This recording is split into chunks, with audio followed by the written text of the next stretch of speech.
Proud ka ba sa sarili mo? I mean, proud ka ba sa lahat ng bagay na nalagpasan mo, sa lahat ng pagsubok na hinarap mo, at sa lahat ng paghihirap na kinaya mo?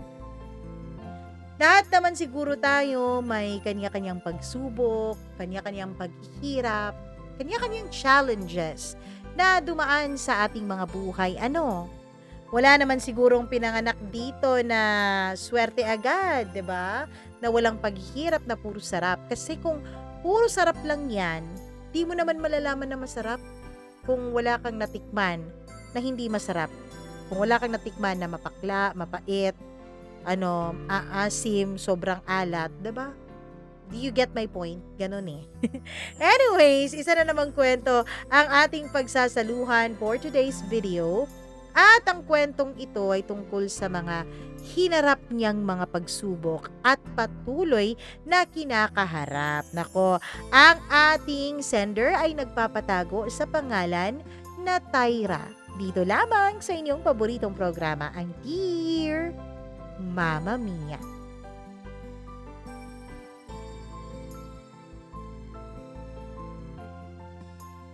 Maraming mga pagsubok na dumarating sa kanya-kanya nating mga buhay. Minsan, yung mga pagsubok ay pahirap ng pahirap. Yung akala natin, nakita na natin o nalagpasan na natin yung pinakamahirap, ay meron pa palang mas hihirap pa doon. Dear Mama Mia, ako si Tyra. Hindi ko tunay na pangalan. Gusto kong itago ang totoong pagkatao ko dahil ayokong malaman ng mga tao na nakapaligid sa akin ang aking mga kahinaan. Sa mata kasi ng mga ibang tao, ako yung babaeng kayang-kaya ang lahat. Sa office, kilala ako bilang magaling, palaban, hindi nagpapasindak sa pressure at hindi nagpapakita ng kahit na anong kahinaan. I'm a single mom of 2. Ang panganay ko ay babae. 18 years old na siya at ang bunso naman ay lalaki na 15 years old na rin. I'm in my late 30s, Mama Mia. Masasabi kong maayos ang buhay namin ng mga anak ko. May maganda akong trabaho sa isang corporate company, maayos na tirahan, at mga anak na lumalaking mga mababait at masisipag. Pero sa likod ng lahat ng ayos, may mga tanong ako na hindi ko kayang sagutin. Siguro nga sa ibang tao, sasabihin nila na mababaw lang naman ang mga problema ko kumpara sa mga pinagdadaanan nila. Pero ako, bilang isang babae na lumaking pinipilit maging matatag, pakiramdam ko nagiging hadlang na ito para maging kahinaan ko. Sa likod kasi ng matatag ko na image sa ibang tao, naroroon ang isang babaeng matagal ng pagod. Pagod umintindi at pagod ng maghintay. Sa dami na ng mga pinagdaanan ko sa buhay simula pagkabata, tinuruan na ako ng buhay kung paano ang magtiis, magtimpe at magmahal kahit na wala namang kasiguraduhan. Pero ngayon, sa tingin ko, I'm starting to question my own decisions. Maaga akong namulat sa hirap ng buhay, Mama Mia. Sa mura kong edad, ako na ang tumayong breadwinner noon sa pamilya ko. 3 kaming magkakapatid na pinalaki rin ng isang single mother. Bigla kasi kaming iniwan ng tatay naming Hapon. Ang nanay ko noong pinagbubuntis pa niya ang bunso kong kapatid ay iniwanan na lang bigla ng tatay naming Japanese, Mama Mia. At simula noon, wala na kaming natanggap na kahit na anong suporta galing sa kanya. Ang panganay kong kuya ay nagkitil naman ng sarili niyang buhay sa edad noon na 20 years old. Hindi namin alam kung bakit niya ginawa iyon. Tahimik lang kasi si kuya, pero mabait naman. Sabi ng iba, baka depresyon daw ang nagtulak sa kapatid ko para kitlin ang sarili niyang buhay. Sabi naman ng nanay namin, baka dahil sa sobrang kahirapan. Ano pa man ang dahilan niya kung bakit niya yun ginawa sa sarili niya, ang bigat ng pagkawala niya ay tumama ng malalim sa akin. Iyon ang unang beses na naramdaman ko na wala akong karapatang bumigay. Dahil naiwan sa balikat ko ang buong pamilya ko, Mama Mia. Simula sa edad na 16 anyos noon, humayod na ako bilang singer sa isang banda sa bar para mapag-aral ang sarili ko at matustusan ang pangangailangan ng nanay ko at ng bunso kong kapatid, na noon, Mama Mia, ay 10 taong gulang pa lamang. Hindi ko alam noon ang salitang marangya. Basta may pera lang akong naiuuwi sa bahay at nakikita kong masaya ang nanay at kapatid ko. Napapawi na po lahat ng pagod na nararamdaman ko. Lahat ng kinikita ko sa pagiging singer ko sa banda ay mahalaga para sa akin. Kasi habang ang mga kaklase ko ay nagpapahinga na o gumagawa na ng mga assignments and projects sa bahay, ako ay umaakyat naman sa entablado tuwing gabi para kumanta at kumita ng pera. Sa bar kung saan kami madalas mag-perform ng banda ko, dun ko nakilala si Dan, Mama Mia. 20 years ang tanda niya sa akin at siya ang may-ari ng bar na tinutugtugan namin. Mama Mia, hindi ko inaasahan na mahuhulog ako sa isang lalaking napakalayo ang agwat ng edad sa akin. Pero sa panahong iyon, si Dan ang naging takbuhan ko sa tuwing pagod na ako sa mundo. Sa tuwing napuputulan na kami ng kuryente sa inuupahan naming bahay, sa tuwing may problema ang pamilya ko, si Dan ang unang-unang tumutulong sa akin. Una bilang boss ko, kalaunan bilang kasama na sa buhay. Hindi ko rin inaasahan noon na mauuwi sa pagmamahalan ang gabi-gabing pag-uusap namin ni Dan pagkatapos ng set ng banda. Si Dan ang kauna-unahang lalaking minahal ko, Mama Mia. Malayo man ang age gap naming dalawa, nahanap ko naman sa kanya noon ang katahimikan at gabay na hindi ko nakuha sa mga magulang ko sa murang edad ko. Kahit may pag-aalinlangan ako ay pinili kong magsama kami sa iisang bahay.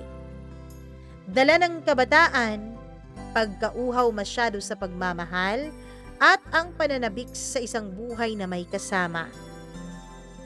Pinili kong ipaglaban ang relasyon namin na para sa iba ay isang malaking kahihiyan, lalong-lalo na sa mga mata ng pamilya ni Dan. Hindi naging madali ang lahat, Mama Mia. Maraming nagtaas ng kilay. At marami kaming mga salitang narinig galing sa mga taong nakapaligid sa amin na mga mapanghusga. Sayang, matalino pa naman ang batang yan. Tapos, pumato lang sa isang lalaking di hamak na ang tanda-tanda kumpara sa kanya. Mapera kasi ang si Dan, kaya niya pinatulan. Gold digger yan. Gagamitin lang yan si Dan. Iilan lang yan sa mga linyang paulit-ulit kong naririnig mula sa iba't ibang tao noon. Pero sa kabila ng lahat ng naririnig namin at natanggap naming mga panghuhusga mula sa iba, ay naging masaya pa rin naman ang pagsasama namin. Hindi man planado, hindi man perpekto. Pero hindi lang umiikot sa pag-ibig ang buhay ko, Mama Mia. Kahit nasa iisang bubong na kami noon ni Dan, itinuloy ko pa rin ang pag-aaral ko. Tuwing araw ay nasa eskwelahan ako. Tuwing gabi, sa bar naman para kumanta, kasi syempre, sinusuportahan ko pa rin ang mama ko at ang aking kapatid. 5 taon kaming nagsama noon at nagkaroon kami ng 2 anak. Habang tumatagal, naging malinaw sa akin na hindi sapat ang pag-ibig kung magkaibang mundo naman ang pinanggagalingan naming dalawa. Mama Mia, dumating ang panahon na hindi na sapat ang pagmamahal lang. Unti-unting nagparamdam na parang may namumuong puwang sa aming dalawa. Magkaibang mga pananaw, magkaibang takbo ng buhay. Habang tumatagal ang pagsasama namin, ay tila lalong lumalawak ang distansya sa aming pagitan. Si Dan ay nanatiling rooted sa mundong alam niya. Bar, alak, sugal. Ako naman ay gusto kong umangat, Mama Mia. Gusto kong magtapos sa pag-aaral ko, magkaroon ng sarili kong career at mabigyan ng mas maayos na buhay ang mga anak ko. Kaya naman, Mama Mia, dahil magkaiba nga kami ng gusto ni Dan, ay nagdesisyon kami na maghiwalay na lamang. Naghiwalay kami ng maayos at dinaan namin ang lahat sa kalmadong usapan. Walang gulo, walang drama, walang away. Walang cheating o ibang tao na involved. Nagkasundo lang kaming dalawa sa co-parenting setup para sa mga anak namin. Nanatili kaming magkaibigan at may respeto sa isa't isa para na rin sa mga bata. Sa tuwing may mahahalagang okasyon o event sa buhay ng mga anak namin, ay pareho pa rin naman kaming nandoon para magkasamang ipakita sa kanila ang aming suporta. Maswerte kami ng mga anak ko dahil hindi nagkulang bilang ama si Dan sa kanila. Hindi katulad ng ama ko noon na iniwanan na lamang kami at hindi na nagparamdam o nagpakita man lang. Si Dan, hindi siya nagkulang sa suporta lalo na sa financial. Mula sa tuition hanggang sa lahat-lahat ng mga pangangailangan ng mga bata, lahat sagot niya, Mama Mia. Hindi ako tumigil sa mga gusto kong maabot. Tinapos ko ang pag-aaral ko. Hanggang sa pumasok nga ako sa corporate world. Umaangat, nagpursige, at naging madali na lang ang pagiging breadwinner ko sa pamilya ko. Mama Mia, kahit na masaya ako sa mga anak ko at focus ako sa trabaho ko, aaminin ko na paminsan-minsan, parang hinahanap-hanap ko pa rin ang pakiramdam ng pagmamahal na may nagmamahal sa'yo at minamahal mo rin. Kaya naman sumubok pa rin ako na pumasok noon sa pakikipagrelasyon. Nagkaroon ako ng ilang relasyon. May isa na mas bata sa akin at tinanggap ako sa buhay niya kahit na alam niyang isa akong single mom. Sandaling ligaya yon, pero hindi rin naman nagtagal dahil niloko niya ako. May nakarelasyon rin ako na mabuting tao sa unang pagkakakilala ko sa kanya. Pero nang tumagal ay naging impyerno ang buhay ko dahil sa paglabas ng totoong kulay niya, Mama Mia. At ang pinakamasakit na naranasan ko sa isang relasyon ay ang gawin akong kabit ng isang kasal na lalaki na nagsinungaling sa akin sa loob ng 6 na buwan. Ang sabi niya sa akin ay binata siya. Ang sabi niya sa akin ay wala siyang kahit na anong karelasyon o sabit. Sa bawat relasyon, unti-unti akong natututo na maging mas magaling pa sa pagpili dahil hindi lang naman ako ang dapat maging masaya kapag nagkaroon ako ng panibagong pag-ibig. Dapat pati rin ang mga anak ko, Mama Mia. Pagkatapos ng huling relasyon ko ay napagdesisyonan ko na sa halip na sa pag-ibig, pinili kong mag-focus sa trabaho ko at sa mga anak ko. Pero gaya ng madalas mangyari sa buhay, dumarating ang mga hindi inaasahan sa mga oras na hindi ka handa. Sa mga oras na pinakaayaw mo. Isang hapon, sa parking lot ng building na pinagtatrabahuan ko, doon nagsimula ang isang bagay na kailanman ay hindi ko inaasahan. Bitbit ko ang bag at mga gamit ko habang inaalala ko kung saan nga ba ako nakapag-park kaninang umaga. Pagod na ako mula sa sunod-sunod na revisions ko sa trabaho. Paulit-ulit na presentation deck na gusto ng client. Hindi na nga ako nagkapag-coffee break nung araw na yon. Ang gusto ko na lang talaga ay makauwi ng bahay at makita na ang mga anak ko at makapagpahinga kahit saglit man lang. Nang sa wakas ay nakita ko na ang pinagparkan ko ng kotse ko, pagsilip ko sa likod, Mama Mia, nakita kong flat pala ang isang gulong. Tumigil lang ako saglit. Tinitigan ko yon na para bang umaasang kusa na lang siyang mag-inflate kung tititigan ko ng matagal. Nakakatawa, Mama Mia, no? Pero pagod talaga ako sa araw na yon. At sa totoo lang, muntik na nga akong maiyak. Wala akong tools. Wala rin akong ideya kung papaano aayusin ang gulong na ito.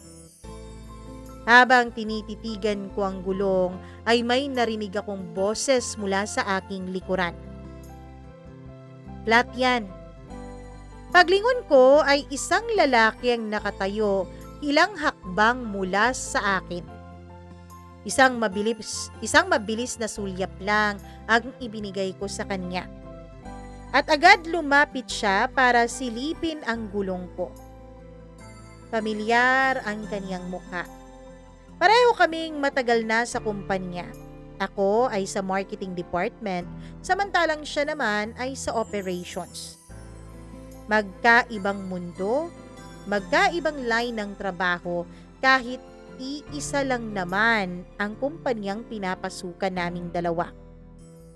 Siya si Tyler. Hindi niya rin tunay na pangalan. Kilala sa pagiging seryoso, tahimik, at madalas nakatutok lang sa mga spreadsheets. Sa office, ang tingin ng lahat sa kanya, strikto at suplado. Parang laging may invisible wall na nakapaligid sa kanya. Sa loob ng ilang taon, nagkakasalubong kaming dalawa sa hallway. Minsang nagkakatinginan sa elevator. Pero laging formal ang mga interactions namin sa isa't isa. Tango at bahagyang ngiti lang. Hindi kami kailanman nagkaroon ng kahit na anong personal na pag-uusap. Ni small talk ay wala. So to make the long story short, tinulungan niya ako sa flat na gulong ng sasakyan ko. Hindi ako makapaniwala, Mama Mia. Sa dami ng taong nakakasalumuha ko sa araw-araw, ang taong inakala kong mailap at malamig pa sa aircon ng conference room ng opisina, siya pa talaga ang tumulong sa akin sa mga panahong naiiyak na ako dahil hindi ko na alam ang gagawin. At doon nga nagsimula ang pagkakaibigan naming dalawa ni Tyler.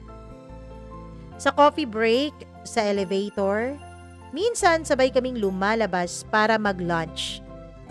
Unti-unti ay nagiging malapit kami sa isa't isa.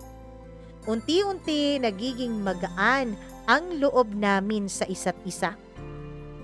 At hindi ko alam kung kailan eksaktong nangyari, Mama Mia. Pero naramdaman ko na lang na unti-unti ay hinahanap ko na rin ang presensya ni Tyler. Walang masyadong salita, pero simula noon, parang unti-unting nabuksan ang pinto sa pagitan naming dalawa. Sa totoo lang, Mama Mia, hindi naging madali ang simula. 2 taon naming itinago ang relasyon namin sa opisina. Ayaw niya kasi ng tsismis. Sabi niya, gusto pa rin niyang maging professional kami, lalong-lalo na sa harapan ng ibang tao.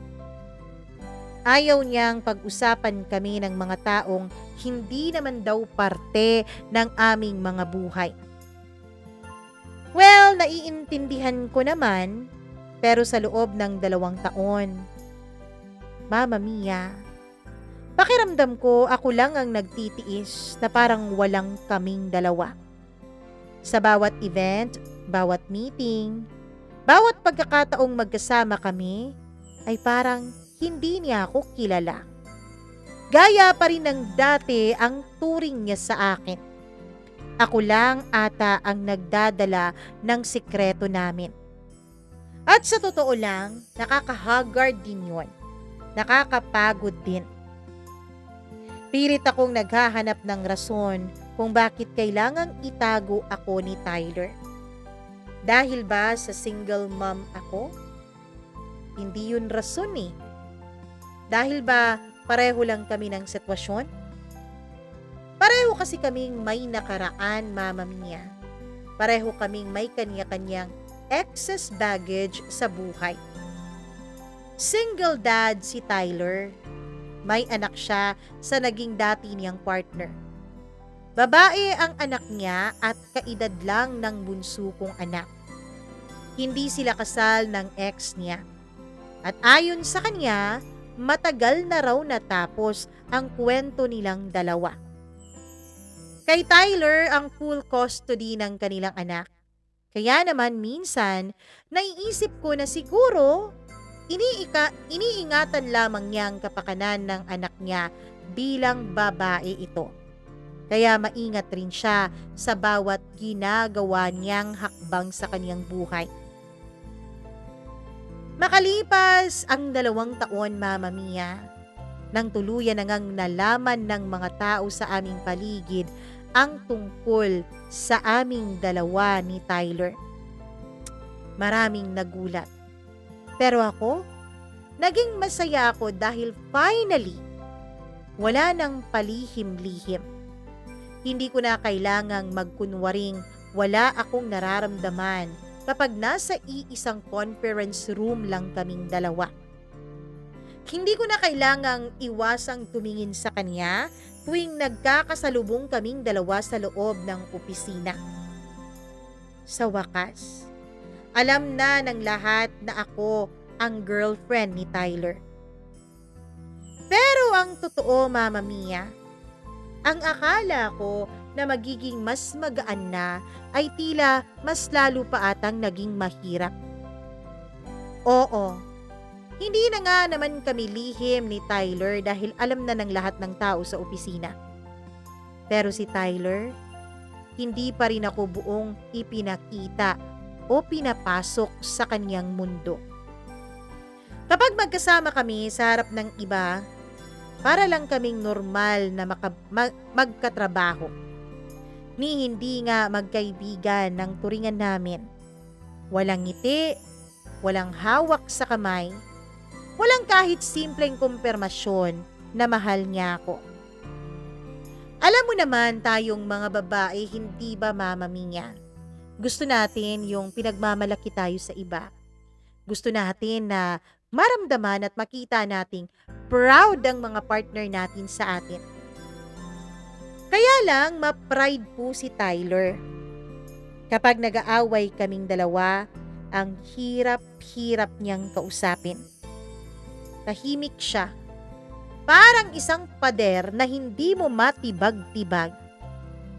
Kahit alam kong nasasaktan siya, hindi niya yun ipapakita. Minsan, Mama Mia, ako na ang sumusuko sa ugali niyang iwan. Ako ang unang lalapit. Ako ang hihingi ng tawad kahit hindi ko naman kasalanan. Ako na ilang taon nang nagmamahal. Ako na matyagang naghihintay. Ako na kasama niya sa bawat bigat na pinagdaanan niya. Pero pag sa harap ng iba, parang wala ako sa paningin niya. Parang baliwala lang ako, Mama Mia. At masakit yun bilang isang karelasyon at bilang isang babae. Oo nga, at nalaman na ng mga tao ang tungkol sa relasyon namin. Pero wala pa rin namang nag-iba sa pagtrato niya sa akin. Sa tuwing kami lang, iba si Tyler. Mahilig kaming mag-travel, pumupunta sa beach, sa bundok, o kahit sa simpleng out of town na parang takas namin sa isang magulong mundo. Kapag kaming dalawa lang, doon ko siya nararamdaman. Doon niya ako hinahawakan. Doon niya ako hinahalikan. Doon ko naririnig ang mga salitang hindi niya kayang bitawan kapag may kaharap kaming iba. Pero hindi ko pa rin maitatanggi, Mama Mia. May mga gabi ring umiiyak ako ng tahimik. Dahil hindi ko alam kung mahal ba talaga ako ni Tyler bilang kaniyang partner o katuwang sa buhay. O mahal niya lang ako bilang ginhawa lang sa gitna ng magulo niyang mundo. Kapag kami lang, yes, mahal niya ako. Ramdam kong mahal niya ako. Hindi ko na kailangan ng salita kasi nararamdaman ko sa bawat kilos at galaw niya. Pero bakit? Bakit kapag pagdating sa harap ng lahat sa mundo niya, parang hindi niya maipakita ang pagmamahal na yun, Mama Mia? Hindi naman ako naghahanap ng mga grand gestures. Hindi ko kailangan ng bouquet of flowers na binibigay niya sa akin sa harap ng mga tao sa opisina. Hindi ko kailangan ng may mga pagarbong sorpresa na ikakainggit o ikakakilig ng iba. Hindi ganoon ang gusto ko. Ang gusto ko, Mama Mia, at least man lang ma-acknowledge niya ako. Ang gusto ko, at least man lang maramdaman ko na proud siya sa akin. Mama Mia, akala ko nung una ay ayos lang ang ganon. Akala ko nung una ay matitiis ko ang ganong ugali ni Tyler. Kasi wala namang perpektong karelasyon, hindi ba? Lahat naman tayo may kanya-kanyang kakulangan sa buhay. Kaya lang, nakakapagod din palang mahalin ang isang lalaking marunong lang magpakita kapag walang ibang nakakakita. Gets mo yun? Gets nyo yun? Mahal ko ba siya? Oo. Mahal ko pa rin talaga si Tyler. Lalo na sa mga panahong kami lang. Doon ko kasi nakikitang may puso siya. May lambing. Hindi katulad ng Tyler na parang isang robot sa opisina. Pero habang tumatagal, hindi ko maiwasang tanungin ang sarili ko. Paano kung habang hindi niya ako kayang maipagmalaki sa iba? Paano kung may dumating na tao na handang gawin yun para sa akin?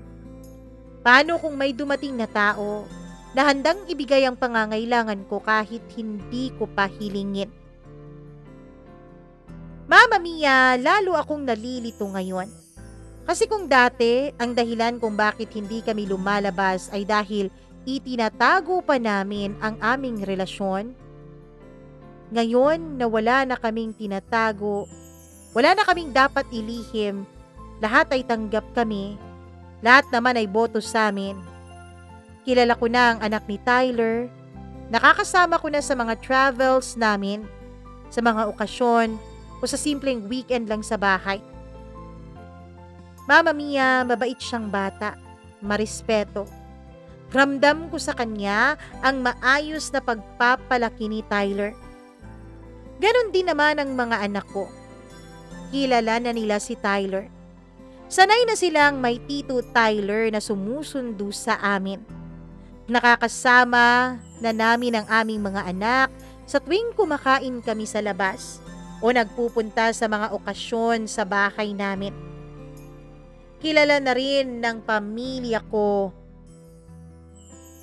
Kilala ko na rin o kilala na rin ako ng pamilya ni Tyler, Mama Mia. Sa mga family dinners, ako ang katabi niya. Sa mga family outings, ako ang kasama niya. Ganun din naman siya sa pamilya ko, Mama Mia.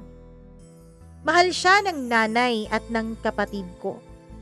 Kahit ang nanay ko na noon lang ay laging nag-aalalang baka maulit lang ulit ang mga dating pagkakamali ko sa relasyon, ay unti-unting naging kampante nung si Tyler na ang karelasyon ko. Mama Mia, tanggap ng lahat ang relasyon namin. Sa harap ng ibang tao at ng pamilya namin ay parang buo kami. Pero sa pagitan naming dalawa ay parang may kulang. Laging may sumisigaw na kakulangan. At hindi yun kayang punan ng mga travels, mga regalo, o mga family photos. Mama Mia, pakiramdam ko, kulang yung pangako. Kulang yung paninindigan sa relasyon naming dalawa. Lumipas ang mga taon. At ngayon ay 8 taon na po ang relasyon naming dalawa ni Tyler. Oo, tama kayo ng dinig.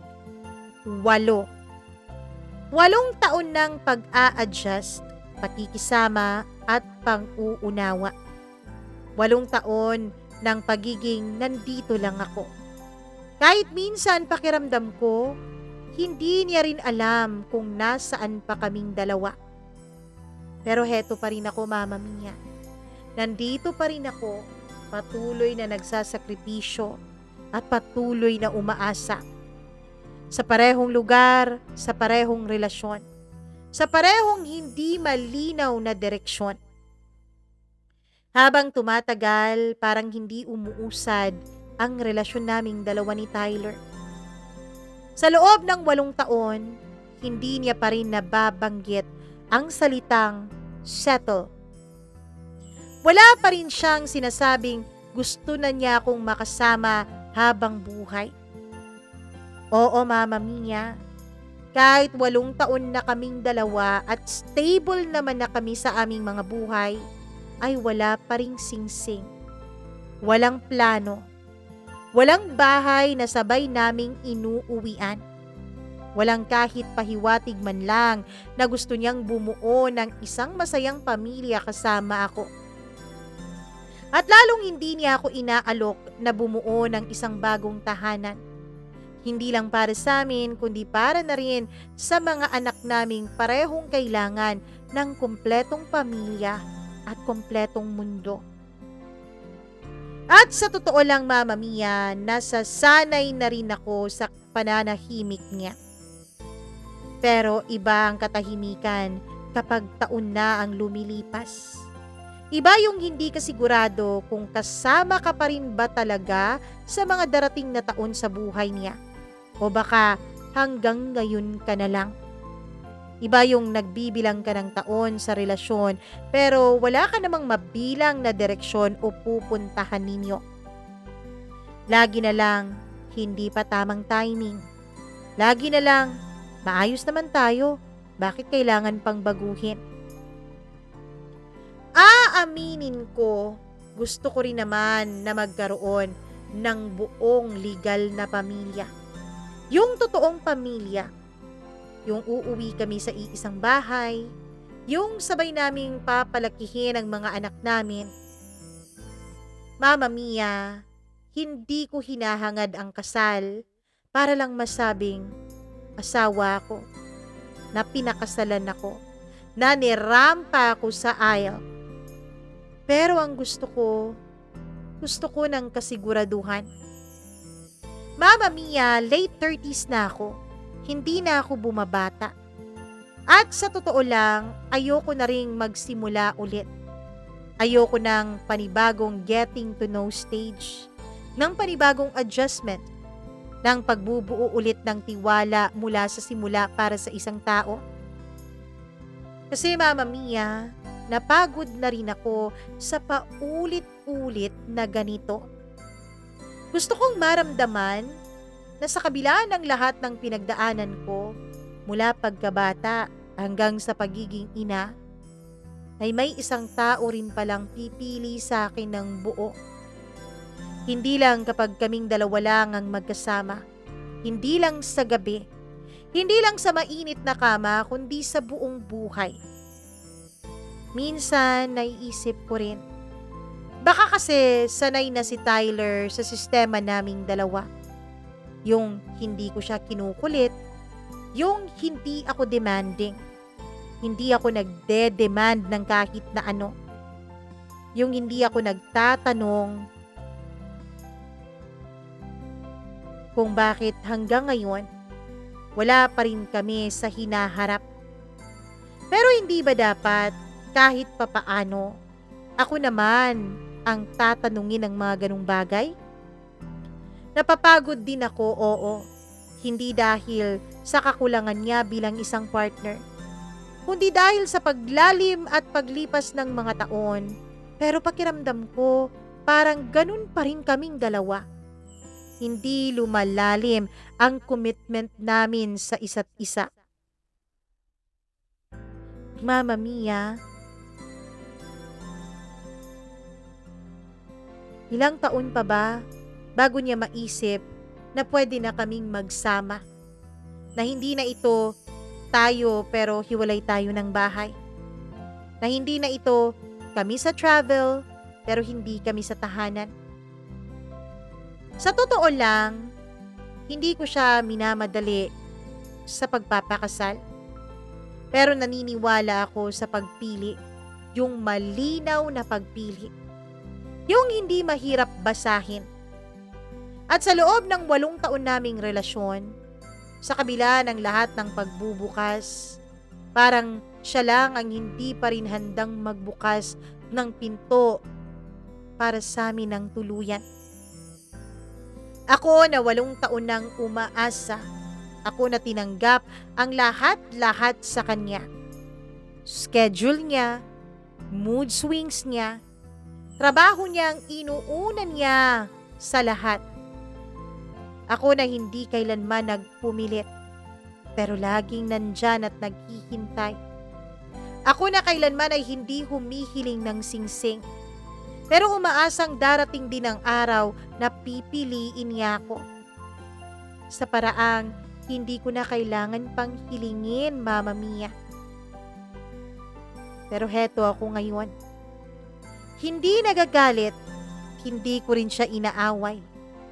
Hindi pa rin ako humihingi. Pero napapaisip na ako, Mama Mia. Itutuloy ko pa ba ito? Kung sa 8 taon ay hindi niya pa rin nakikitang ako ang tahanan niya, ilang taon pa kaya ang kailangan niya bago niya makita iyon? Minsan naiisip ko, baka naman hindi naman talaga ako ang ayaw niyang piliin. Baka naman may takot lang talaga sa kanya. Baka naman takot lang siya. Takot sa commitment, takot sa pagbabago, o baka nasanay lang talaga siyang nandito ako kahit sa minimum niyang effort. Pero ang tanong na mas mahalaga, Mama Mia, hanggang kailan ko ba pahihintulutan ng sarili kong manatili sa isang relasyong ako lang ang sigurado? namang ginagawang masama si Tyler. Hindi naman siya nananakit sa akin. Hindi rin naman siya nangangaliwa at hindi rin naman siya naghahanap ng iba. Nandyan siya, oo, pero hindi ko ramdam na buo. Pagod na ako sa pagtanggap ng mahal kita na lagi namang kulang, Mama Mia. Pagod na ako sa relasyon na parang hindi pa rin karapat-dapat i-level up sa kabila ng lahat ng pagsasakripisyo at pag-iintindi ko. Pagod na ako sa paniniwala na baka bukas, baka naman next month, baka naman next year, baka naman konti na lang ang paghihintay ko. Totoo, hindi ko ipagkakailang mahal ko siya. Na mahal ko pa rin siya. Pero, unti-unti ko ring naiintindihan na hindi lahat ng pagmamahal ay kailangang ipagpatuloy. Minsan, ang tunay na pagmamahal ay yung marunong ka nang bumitaw. Lalo na kapag sarili mo na ang unti-unti ring nauubos dahil sa pagmamahal na yun. Bakit parang ako na lang talaga ang nag-iisip na may future pa kaming dalawa? Bakit parang ako na lang ang umaasa na may magagawa pa kami na isang buo at masayang pamilya? Bakit? Bakit? Bakit parang ako na lang ang naghihintay?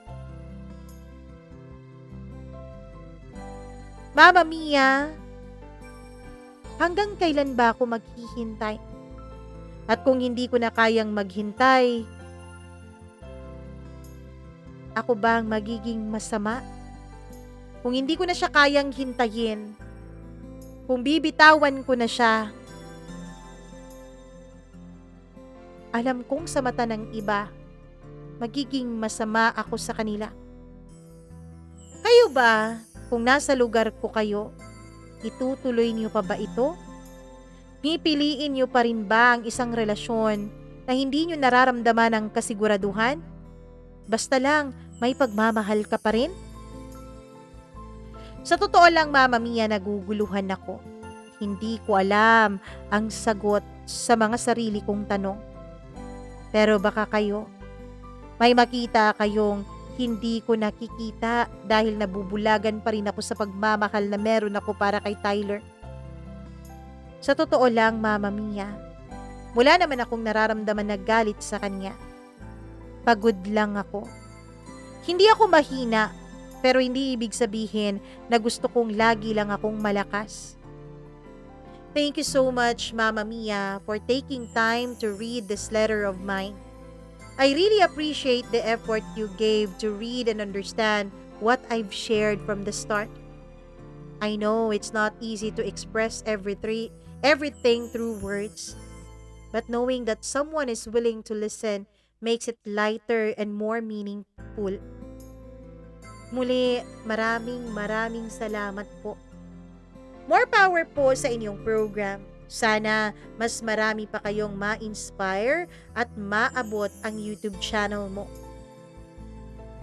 Gumagalang, Tyra.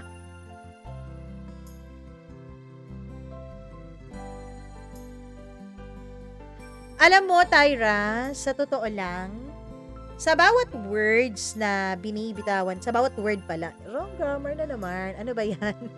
Gagawa ng English channel tapos wrong grammar. Anyways, sa bawat word na binibitawan mo, alam mo bang ramdam ko ang pagod na nararamdaman mo?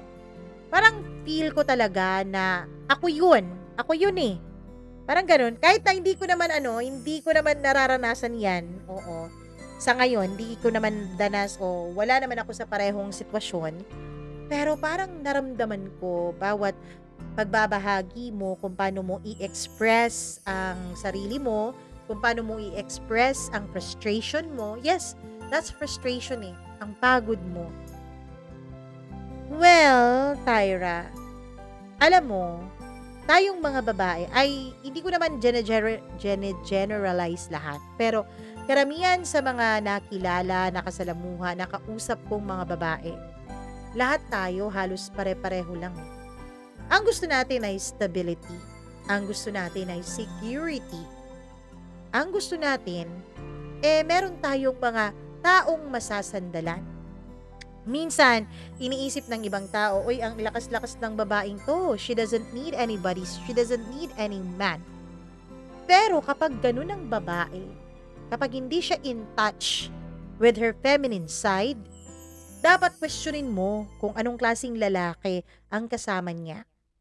Kung wala siyang kasamang lalaki, kung breadwinner siya, kung siya ang nagtataguyod ng lahat, well, you can understand kung bakit siya ganyan. Pero, kung may karelasyon siya, may asawa siya, may kinakasama siya, may boyfriend siya, tapos ganyan pa rin siya matigas, matatag, matapang, malakas, ganun pa rin siya. Parang mas lamang ang masculinity kaysa femininity niya. Ibig sabihin nun, hindi siya inaalagaan ng lalaki o hindi sapat ang pagmamahal at pag-aalagang binibigay sa kanya. At hindi niya nararamdaman na kaya niya o pwede siyang maging mahina dahil may taong pwede niyang sandalan. And sa case mo, ganun nga ang nangyayari, Tyra. Sa case mo, ramdam ko na hindi ka talaga secured. Kahit na sinasabi mo naman yun sa words mo, pero mas ramdam ko sa the way na pag-deliver mo sa iyong sulat, the way ng mga punctuation mo, ramdam ko talaga na wala kang security dyan kay Tyler. Kung tinatanong mo ako kung hanggang kailan ka magtitiis, ang makakasagot niyan, walang iba, kundi ikaw. Feeling ko, kinu-question mo na ang sarili mo. Feeling ko, parang may mga pagsisisi ka ng nararamdaman. Feeling ko, parang biniblame mo na ang sarili mo. Dahil parang sinasabi mo, bakit kaya ako nagtiis hanggang 8 taon? Bakit hindi ko na lang tinigil nung 2 taon pa lang kami? Nung nahihirapan pa lang ako dahil lihim pa ako sa lahat? Bakit hinayaan kong umabot sa ganito? Bakit kung kailan malapit ako mag-40, ganito pa rin ang sitwasyon naming dalawa? And isa sa mga fears ng mga babae, baka wala nang mahanap na iba. Baka wala nang magmahal kasi matanda na. 'Di ba? Yun ang fear natin Baka wala na tayong mahanap na, alam mo na, meron kasi pa rin tayong mga standards, 'di ba? Gusto natin yung mga ganito pa rin namang itsura, mga ganito pa rin naman ang stability, 'di ba? May mga ganun. So naiintindihan ko yung mga tanong na baka wala nang pupulot sa akin kapag maghiwalay kami. Baka yung maipapalit ko o yung makikita ko worse pa pala kaysa sa pinagdadaanan ko ngayon. The question that you should ask yourself, Tyra, deserve mo ba ang ganitong uri ng relasyon? Deserve mo ba ang ganitong uri ng boyfriend?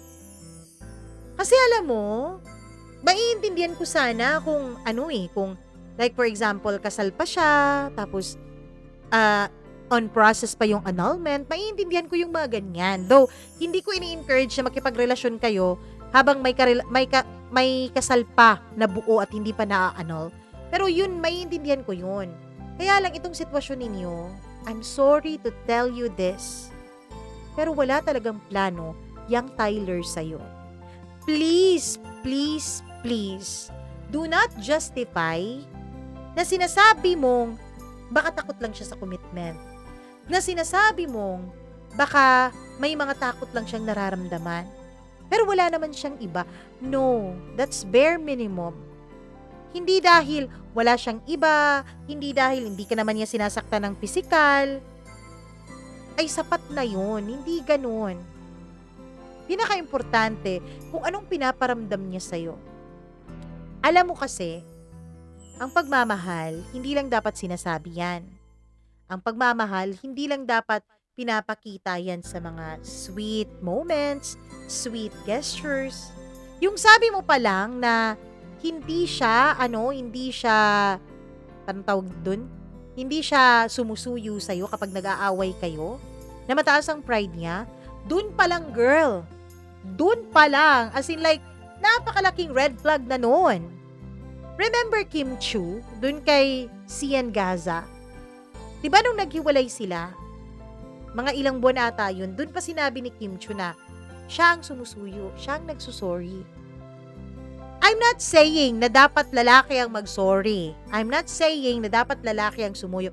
Hindi ganon. Pero, kung yung ikaw na lang palagi ang sumusuyo, baka naman talaga wala siyang pagmamahal sa'yo. O baka naman talaga, you trained him to be like that. Ikaw ang nag-train sa kanya para maging ganyan.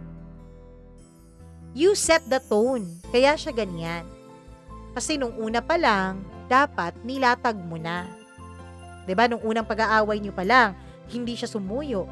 I'm not saying na magpakamatigasan ka kasi you're mature eh. Mature na kayong dalawa. So mag-usap kayo. Bakit ganun? Bakit kailangan ako ang sumuyo sa'yo lagi? Ganito lang ba talaga tayo? Maybe you trained him to be like that or hindi ka lang niya talaga ganun kamahal. Kasi sabi nga ng iba, ang lalaki daw mahilig yang magyabang. Ano ba maglabang?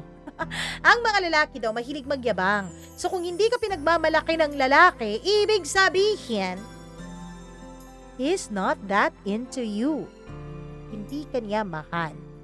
I'm sorry kung kailangan ko tong sabihin sa'yo ng direkta, walang filter. Dahil naawa ako sa'yo, gusto kong magising ka. Baka matulad ka kay Kim Chu, naging 12 years pa, 8 years kayo ngayon, 'di ba? Mag-aantay ka ba ng 4 years bago tuluyang siya pang makahanap ng iba? Siya pang mangaliwa? Siya pang magsasabing pagod na siya sa'yo? Alam mo, siguro dahil lumaki kang you please other people. Lumaki kang inaalagaan mo sila. Lumaki kang pinaka-importante sa'yo ang mga nararamdaman nila kaysa sa sarili mong damdamin. Kaya ka ganyan. Sana by this time, piliin mo namang maging ikaw. Huwag kang matakot mag-isa. Kasi kapag natakot kang mag-isa, makakahanap ka ng okay na lang. Pwede na to. Okay na to. 'Di ba? Huwag kang matakot na mag-isa. You have a stable job, you have children. May mga anak ka. Tapos sa mga ginagawa mo, subconsciously, baka tinuturuan mo na ang anak mong babaeng ganito ang tanggapin mong pagmamahal mula sa isang lalaki. At baka subconsciously tinuturuan mo na rin ang anak mong lalaki na ganitong magmahal ng babae. Hindi natin alam. But please, Tyra, please choose yourself this time. Do not worry what other people will think. Huwag mong problemahin kung iisipin nilang, siguro may iba na yan. Siguro ano na yan. Kaya niya hiniwalayan si Tyler. Kasi okay naman si Tyler eh. Ganon. Huwag mong antayin yan. Kasi, kanya-kanya po tayo nang na-offer sa buhay. I'm not saying din na masamang tao si Tyler. Hindi po. Hindi ko sinasabing masamang tao siya. Kanya-kanya tayo ng offering. Wala namang isang tao na nasa kanya ang lahat. Walang ganon. 'Di ba? Walang ganon talaga. Yung akala mo taong perpekto sa paningin mo, naku kung makikilala mo yan from veins to the tip of his hair, malalaman mong hindi pala perpekto ang taong to. May mga kakulangan din. So, bakit nga ba may mga kanya-kanya tayong partner o bakit nga ba ako, ito yung napili kong asawa, bakit nga ba siya, ito yung partner niya? Kasi, pinipili natin yung mga kakulangan na natatanggap natin. Ibig sabihin, eto siya, gwapo, mabait, sweet, pero walang pera.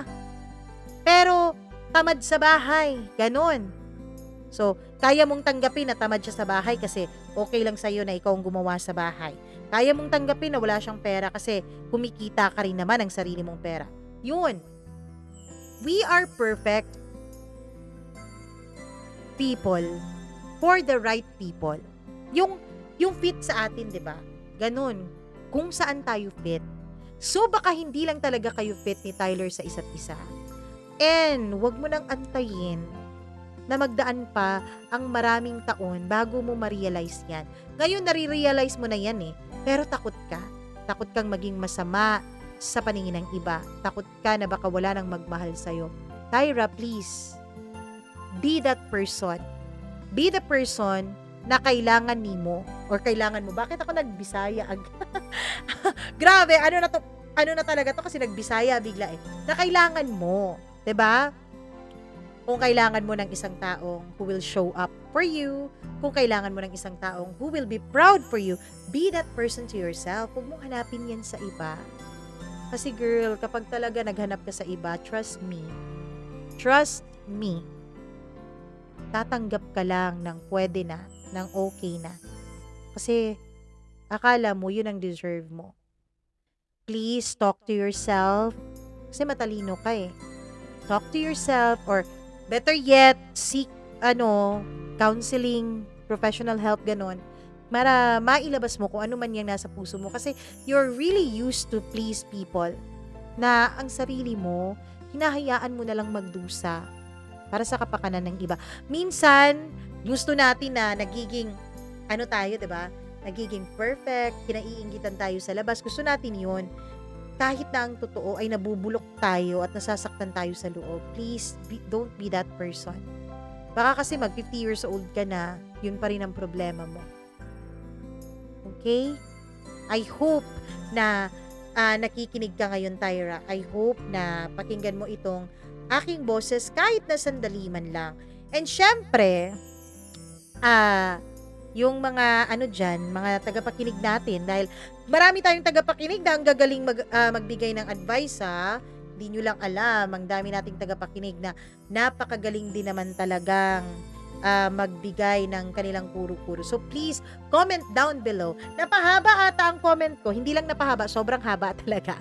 Comment down below ng inyong mga suggestions or advice para kay Tyra. Para naman makapag-isip itong girl natin. Nako, tulungan nyo ako. Or baka may iba kayong opinion kaysa sa akin. Comment nyo rin. Dahil kailangan ni Tyra ng napakaraming perspective para makapag-desisyon ng tama. I'm not saying that I'm tama, but for me, kung ako ang nasa kalagayan mo, yan ang gagawin ko.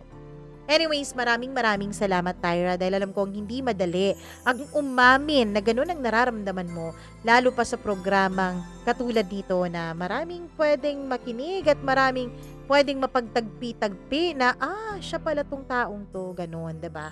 So, thank you so much. At sa lahat ng nakikinig ngayon sa kwento ni Tyra, please do not hesitate to like and share this video. I-share nyo talaga. Bakit? Kasi alam kong hindi lang si Tyra ang dumadanas ng ganito. Maraming tao ang ganito din ang pinagdadaanan. O baka ma-share mo ito sa friend mo na pareho pala sila ng problema o dilema ni Tyra. Maraming thank you sa inyong lahat. Please, mag-subscribe kayo dito sa ating channel kung hindi pa po kayo subscriber at mag-click din kayo ng notification bell para na-update din po kayo kapag meron tayong mga bagong kwento na inilalabas dito sa channel natin. And bago tayo umalis at magpaalam, naku, alam nyo na ang drill, uunahin natin ang ating mga dakilang members dito sa channel natin. Maraming salamat po talaga. Maria Elena Abe, Maureen Tugab, Angeline Puaso, Freaky, Mila Raduban, Easy Gale, and Gimaras Girl. Thank you so much sa pagpapamember ninyo dito sa channel natin. Kung ikaw hindi ka pa member, kung gusto mong magpa-member o gusto mong malaman kung ano yung membership na yan, may join button dyan sa baba. Please do click the join button and syempre, pumili na lang kayo kung ano dyan o kung gusto niyo ba. Ganon, okay? Walang pilitan ito. And syempre sa mga nagpapadala sa atin ng mga super thanks, maraming salamat. I love you all so much talaga. And sa ating mga subscriber and mga commentator, syempre, diba? Babasahin pa rin naman natin itong ating mga comment. Pero syempre, hindi priority. Charot lang. Ay, ako kay Dan Resma. Maraming salamat, Dan. Ikaw ba to, Dan? Ikaw ba 'tong ano, yung unang kinakasama niya? Honey Bunch from Singapore, maraming salamat. Gail Easy, hi. Mary Grace Sumban, maraming thank you.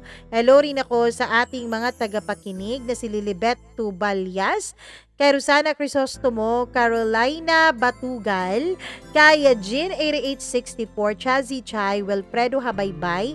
Maraming salamat po sa pagsubaybay dito sa channel natin. Kung may sarili po kayong kwento, please wag mag-atubili na mag-email sa atin. Comment lamang or comment. Nako, mag-email lamang. Anong comment? Email lamang sa mamamiyacdo0317@gmail.com. At wag nyo rin kalimutan na mag-subscribe sa channel natin para naman matulungan nyo ako maabot ang ating napakataas na pangarap na 100,000 subscribers by the end of this year. At gaya nga ng sabi ko, meron po tayong bagong channel na i-unleash. Tapos i-unleash. Oo, i-announce ko on September 1. Ayan, Monday ko yun i-announce. So, abangan nyo po ang bago nating channel. Syempre, nandito pa rin tong channel na to. Iba naman ang content sa channel na yon, okay? Maraming thank you sa inyong lahat. I love you all so much. Mag-ingat po kayo palagi. Stay safe and bye-bye. See you soon.